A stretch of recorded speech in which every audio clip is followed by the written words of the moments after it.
Hurricane Maria continued her march across the Caribbean, still as a powerful Category 3 storm. Puerto Rico is dealing with a dam failure in the western part of the island. 70,000 people are in the process of being evacuated. Damage estimates have already reached $45 billion for the Caribbean islands in the storm's path, and all told, at least 27 deaths have been blamed on Maria. John Yang has more. Across waterlogged Puerto Rico, many of the 3.4 million residents have been forced from their homes. 2 days after Maria made landfall, knocking out power and communications, the personal stories of facing the storm's wrath are just emerging. These women live in Salinas along the southeast coast. A lot of trees and many, many houses destroyed and boats on the ground. The power and the water are out. Everything, everything. We don't have anything. We've got nothing, and we don't know for how long we'll go without. It came when my son said that we've lost everything. It took our house. It's tough, but we're going to start over. What are you going to do now? We're going to the shelter. Governor Ricardo Rossello reports complete devastation. Damage estimates reached $30 billion on Puerto Rico alone. With areas submerged beneath floodwaters, the U.S. military and Federal Emergency Management Agency began airlifting aid, water, food, generators, and temporary shelters. We're able to fly on our mobility aircraft, firefighters, search and rescue, and other civil support as well. Until probably today, there was no real understanding at all of the level, the gravity of the situation. Today, Maria kept churning north, lashing the Turks and Caicos. The eastern Bahamas are next, and then the storm is forecast to make a slight turn east into the open Atlantic. Look at these trees.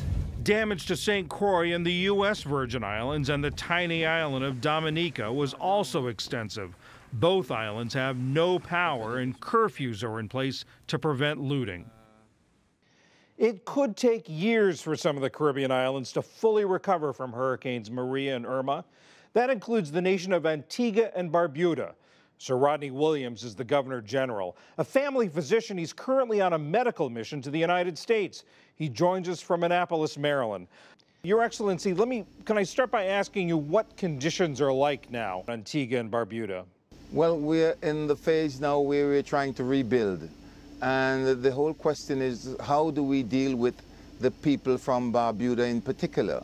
Because we are concerned about their well-being, their protection, and their social needs.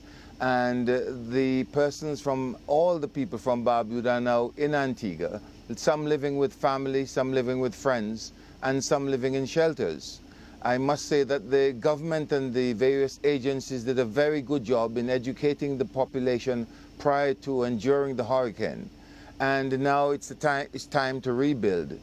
We have actually accommodated the 500 school children in schools in Antigua, and we have also put their teachers to those schools so that they can be feeling comfortable.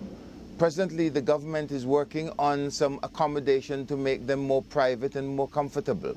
There's restructuring a hotel, there's an old nurses hostel that is being renovated as well, and there's an old Pan Am base on the island that they're putting things in order so that the Barbudans on Antigua and Barbuda can have their own private accommodation. And things are moving along rather smoothly. And as you say, all the people from Barbuda have been moved to Antigua. How long do you think they're going to have to stay there? Well, that is a very difficult question for me to answer. A lot will depend on what they find on the ground. Right now, they are cleaning up Barbuda. They have been able to bury the dead animals, and they're cleaning up all the debris on island. And persons from Barbuda have been allowed to go back on a daily basis to protect their assets, and then they return at night to Antigua. There are teams on the ground looking at Barbuda and looking at what is needed.